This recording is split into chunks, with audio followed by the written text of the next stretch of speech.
What's good, everybody? My name is Mateo Toro. I'm a run and gun filmmaker, and in today's video I'm going to be reviewing the Sony Alpha A7S III mirrorless camera. Overall, in this video I'm going to be giving you my thoughts after using this camera for the past 6 months as my A camera, if you will. So real quickly, what this video is not going to be, it's not going to be a technical deep dive like Jerome Undone.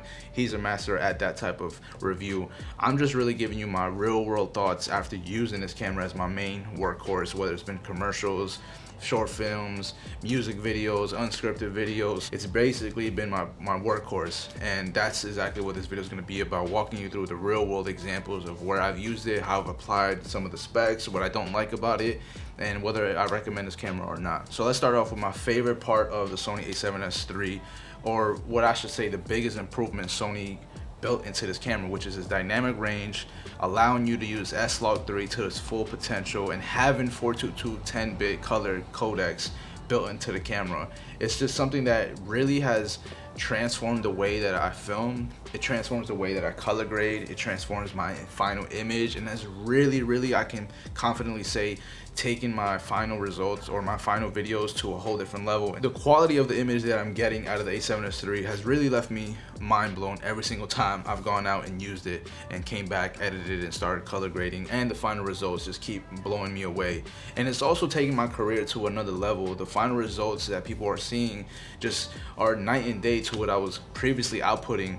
And not to say you can't make the best out of the old cameras that you might have access to, whether it was a Sony A7 III or the A6500 and 6400 I used to use, but you can really see the big difference. It's leaps and bounds, especially again with the S-Log 3 and the color codecs that we finally have. Having 15 styles of dynamic range in this small tiny mirrorless camera, and it being compared to Alexa Minis by cinematographers who are developing Alexa LUTs to give you a result similar to Alexa's because of the dynamic range from this camera, really transforms the way you think, the way you film, the way you create. I've been able to finally become really comfortable color grading and pushing my images to new depths, to new expressions, and really being more proud of the work that I'm outputting. I did a simple engagement video, and I'll show some clips right here. And after I did that simple engagement video, because I rented the A7S III and I hadn't shipped yet, the final video, it got me so much work, and also a movie producer saw that video and wanted me to start become one of his director photographies for a lot of his short films and upcoming feature films. So don't be afraid to push this image to really different levels that you haven't before. If you're thinking of upgrading as a Sony user, or you're just in the market for a new camera, this camera is really undeniable when it comes to the color science and also the dynamic range, which is my favorite part. Autofocus. So let's talk about autofocus. I know a lot of people watching this video right now might click off because they say professionals do not use autofocus. Well, I'm a professional because I live in a small market. I'm making a living making videos. I am a professional in my eyes, and I use autofocus all the time. Even more so with the A7S III. I am so confident using the autofocus. I don't worry about whether it's gonna not hit the eye or it's not gonna track the way that I want it to track, especially with the sensitivity responses that now you can customize on here, whether you want it to slowly rack focus, if you will, slower to replicate manual focus, so you don't have your image moving while you're trying to focus, or you don't have electronic wireless focus puller. This allows you to pretty much create any type of image you want as if you were manual focus, in my opinion. And look at this clip that I got right here. It's one of my favorite shots that I've gotten recently, and I did it all on autofocus in 4K 120 with stabilization. So the autofocus is super reliable. It's 99.9% accurate. I don't have any issues with it. And if you are having issues with autofocus, consider upgrading to A7S III, or just figure out what you're doing wrong, because it's spot on every single time. So grip and ergonomics, I believe, is underlooked in this camera, and it's the reason I believe Sony has been developing new camera bodies similar to the grip to the A7S III.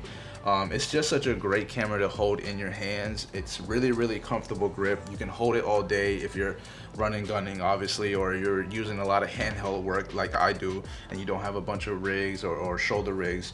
I feel very comfortable holding this camera for long periods of time and not getting tired, and just not feeling like I'm getting carpal tunnel at the end of the day with such a weak grip. And their ergonomics are just amazing, and that's why their newer bodies starting to adapt to this mod. I believe the A7 IV or the A7R5 are gonna have similar bodies and adapt this grip, because it's such a pleasure to hold in the hands, and it's such an upgrade from the A7 III, giant upgrade from that. And if you were a APS-C user, A6400, A6600, it's night and day. Okay, so 4K 60 and 4K 120. The slow motion capabilities of this camera are mind-blowing. It's hard to explain to my friends who own different systems, whether it's Canon or Nikon, how amazing the slow motion capability really is. And especially when you consider the fact that you have full frame slow motion, it's full frame 4K 60 and full frame 4K 20, and you have active steady shot, and you have full control of autofocus with those two different frame rates. It's unbelievable. Look at this shot right here. I probably wouldn't have been able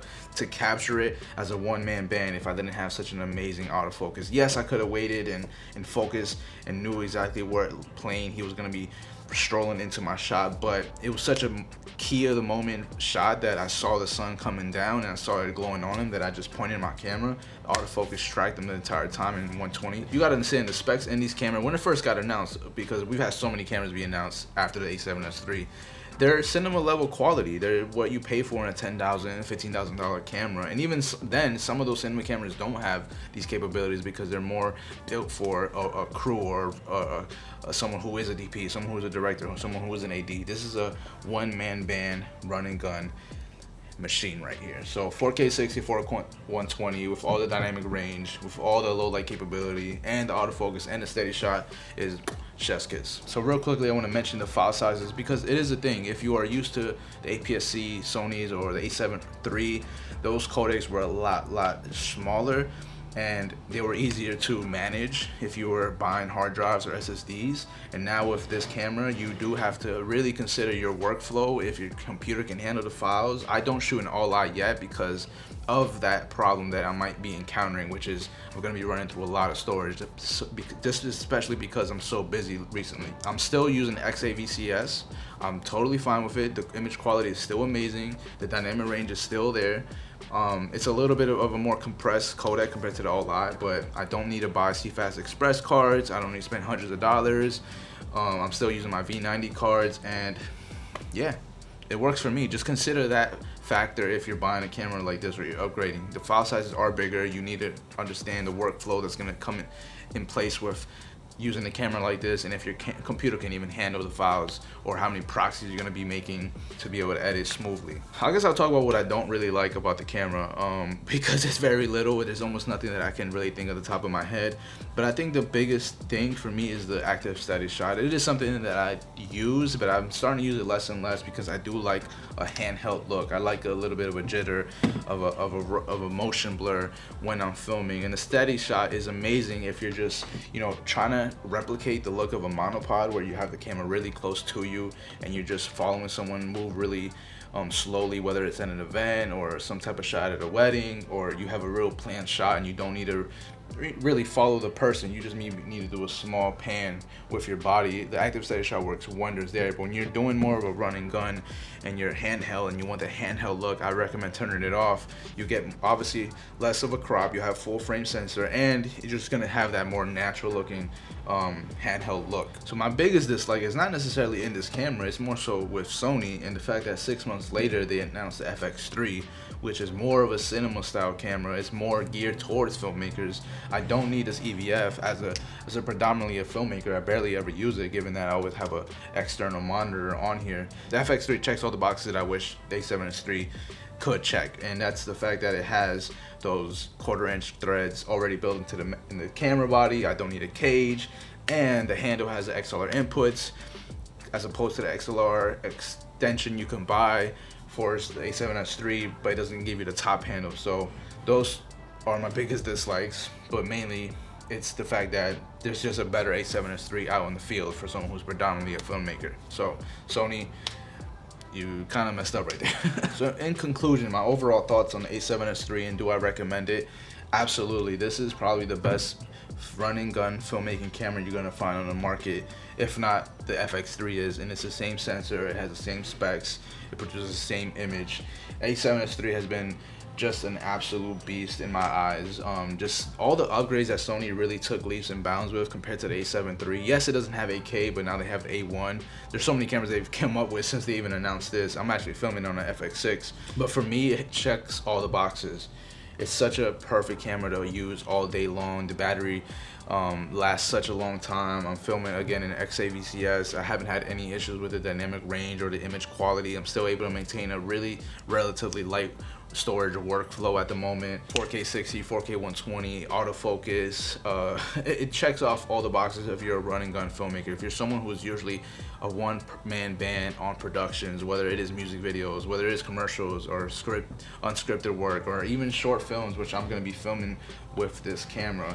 I'm gonna be renting another one, and just really taking my work and my range to a whole different level. And I've put clips all throughout this video, sample footage. You can see just the quality, just the different work I've been able to shoot with it. And ultimately, it's giving me the opportunities that I've always wanted, or I didn't even think I would receive, being in such a small town or small market. I'm not in LA, I'm not in New York. I'm kind of still figuring out my style and my voice. But the image quality coming out is allowing me to be compared to people who, you know, are going toe to toe with cinematographers that have Alexas, that have, you know, these giant production budgets.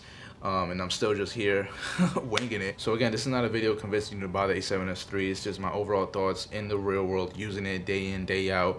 I've rented it before I even had mine shipped, and I've just been blown away. I think it's a camera for a running gun filmmaker. It's the best one on the market, hands down, if it not the FX3, which is the same camera. So make sure to give this video a thumbs up, like the video, it really helps out the channel. Subscribe if you haven't already. And if you want to hire me as a cinematographer or as a running gun filmmaker, just check out my website, linked below. And I'll see everyone in the next one. Peace.